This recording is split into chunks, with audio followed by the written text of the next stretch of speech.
I have seen all episodes of Your Friendly Neighborhood Spider-Man Season 1, and we have got to talk about this series as a whole. In my opinion, another massive surprise from Marvel Studios, something that going into it, I was not very excited for, even with Spider-Man being my favorite pop culture character of all time. But just like Agatha, just like Captain America Brave New World, in my opinion, this blew my expectations away. We're going to get all the way into this, talking about the characters, the plot, what this sets up for Season 2 and possibly other Spider-Man or Marvel character animated shows. So guys, subscribe to the channel. We're on there to 3,000 subs. I would love to have you here if you're not subscribed already. Also, leave a like on the video, and your comments that you put down below, I most likely will respond to them. I've got to know what you think about this show. I've rambled too much. Let's go ahead and talk about Your Friendly Neighborhood Spider-Man Season 1.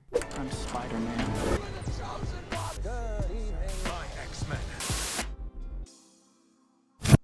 I guess I kind of want to start with talking about the characters, so we can start off just with talking about Peter. This is the classic Peter Parker that kind of melds the comic book Peter Parker and the older animated series Peter Parkers with Tom Holland's Peter. What I'm trying to say is the character and the personality really respects the source material. It respects many different source materials. You have this nerdy high school kid who is trying to fit in, but also has to balance this life as Spider-Man. It's not really something we haven't seen before. It's not necessarily new, but they're presenting it in a new way, especially in this animated medium, and the style that they chose to go with really allows this to be super fresh. Admittedly, like I said at the beginning of this video, I was not super excited about this, considering originally this was going to be a prequel to the MCU Spider-Man that was going to just tell about all the things that he had done leading up to Civil War, but it also didn't make sense because the characters announced for the show at the time weren't in the MCU, so it was very confusing. I am very glad that they've decided to go the complete opposite route and really do an extended what if story. I was talking to a friend about this, and he actually had no idea that this was taking place in a separate universe. He thought this was still a part of the MCU, which turned a lot of people off, and I completely understand. That being said, with this being separate, kind of like X-Men 97, it allows it to grow on its own and not really care about the world around it. Not in the sense that there's no world building, because there certainly is with the characters and the Easter eggs and stuff like that, but more in the sense that they're not having to work around specific characters because of what they're doing in their own movies or shows. But yeah, Peter Parker is a stereotypical Peter Parker, and I think that's a great thing. It's a breath of fresh air. It's a return to form. Peter's friend Nico, who I was assuming to be very annoying and wasn't really gelling with him the first episode because of the whole stereotypical I'm too cool for school sort of MJ persona that they gave in Homecoming, she completely turns that around, and I really liked her character, especially in the latter episodes. I should say spoiler warning, because I'm going to talk about tons of different things with the plot and what happens to characters, so yeah, spoiler warning, we're going to talk about everything. So staying with Nico, they even throw in that wrench in the finale, which we'll get into that whole finale later, that she's got magic abilities. This whole first season, which did tell a cohesive story, which is #1 on my list of things for something to be a success, also greatly sets up the second season and the future of this animated world. I think besides Peter and besides Nico, my favorite character has to be Norman Osborn, played by Coleman Domingo. What this show does is take the Spider-Man formula from the comics, from any other medium, respectfully kind of showcases it, but also twists it and turns it and flips things around. For example, Norman Osborn in this show is Peter's mentor. If you want to equate it to something, he is the Tony Stark. And they do several parallels in this show to things that happen in the MCU, such as Norman Osborn recruiting him for the internship instead of Tony. We also get the moment of Peter and May talking in the car that evokes the same scene as Uncle Ben talking to Peter in the original Raimi movies. And there's even a scene in the second to last episode where Peter is about to kill Scorpion, and he's stopped, kind of like how Tom Holland's Spider-Man was stopped by Tobey Maguire from going over and pushing that line. I know it feels like I'm going on tangents, but there's a lot of really amazing stuff with this show. No pun intended. So yeah, back to Norman Osborn, we don't really ever get to see Norman in this light, being a benevolent character for the most part, helping Spider-Man, training Spider-Man, being that mentor. With Coleman Domingo's performance and his voice and the way he says things and his actions, his walk, everything tells you that this guy is going to be a villain later on, of course, the Green Goblin. We get subtle hints towards it, of course, with the green suit. We have Harry Osborn as well, but we also even see the Green Goblin glider in one of the episodes. I'm so excited to see his character progression in season 2 and maybe even season 3, because that is supposedly in development already, and I'm very excited for that because everything I've seen in season 1 has been top tier. Another character from the show that I fell in love with immediately and was super engrossed in his story was Lonnie Lincoln. Tombstone, a C or D list Spider-Man villain in my opinion,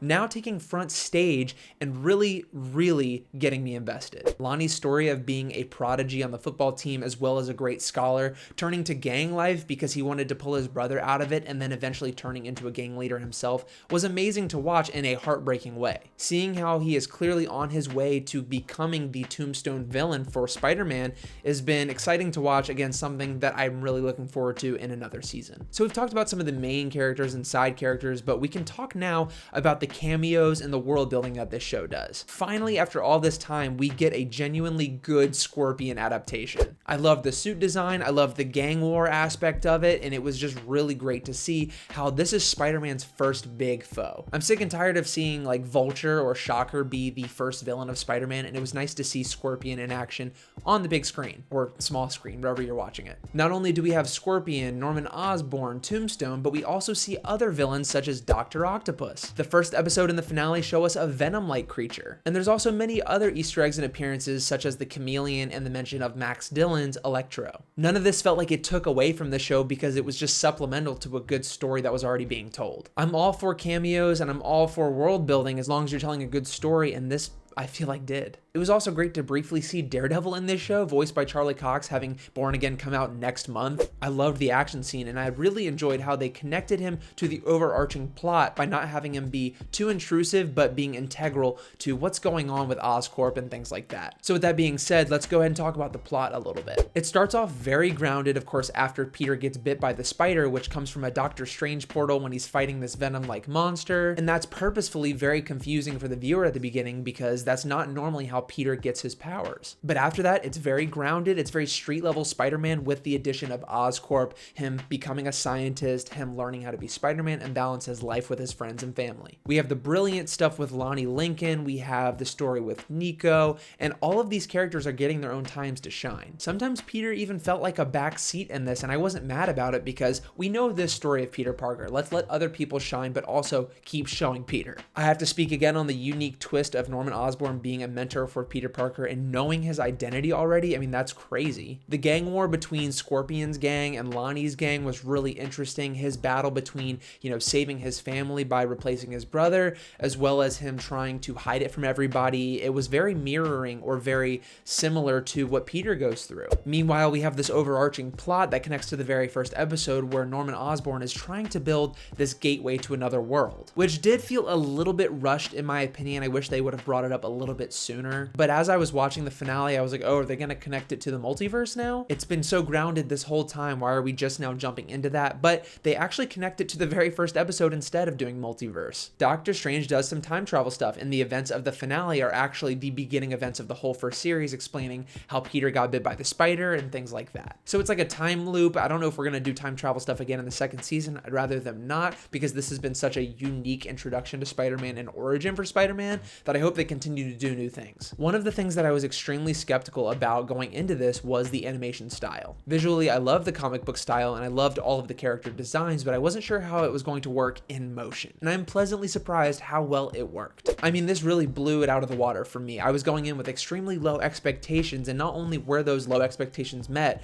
but I actually thought this was not good, but great. I'm sure there's so many other things that I could talk about that are really positives about this show, including, the great power comes great responsibility line actually being changed and coming from Norman Osborn, having it switched to with great power comes great respect. I thought that was so smooth, and it was just such an interesting way to twist the origin. The best part about it is this leaves everything open. The finale did close the beginning chapter for Spider-Man, and he's officially Spider-Man now, but the amount of cliffhangers and the twists are insane in the finale. As I said earlier, we find out that Nico has magic and is trying to communicate with her mother. We have hints towards Norman Osborn doing more things with the glider and potentially becoming Green Goblin. We have Jeannie, who worked at Oscorp with Peter, actually being an accomplice to Daredevil, explaining his involvement in the show. And then we have the fact that Richard Parker, Peter's dad, is not only alive, but he's in prison. That, along with Tombstone's gang becoming a thing, I mean, there's a lot of stuff that they're setting up. And good, I think this is one of the cases where releasing multiple episodes a week was a good idea, considering the last 2 episodes are kind of a part 1 and part 2 combined finale. They're very different, but they both close the chapter and open up the possibilities for another season. I did really enjoy having 2 to 3 episodes to watch every week versus just 1, and it allowed me kind of to space it out a little bit more and not watch it all at once. I mean, I was on vacation, but that is one of the biggest reasons why I didn't make weekly breakdowns for this. It's really hard to do that when there's multiple episodes coming out at one time, especially 3. That in combination with how many Easter eggs and theories we could have had with this show, it was just too much. So I got to take a step back and just watch the show and enjoy it, and now I'm making this recap video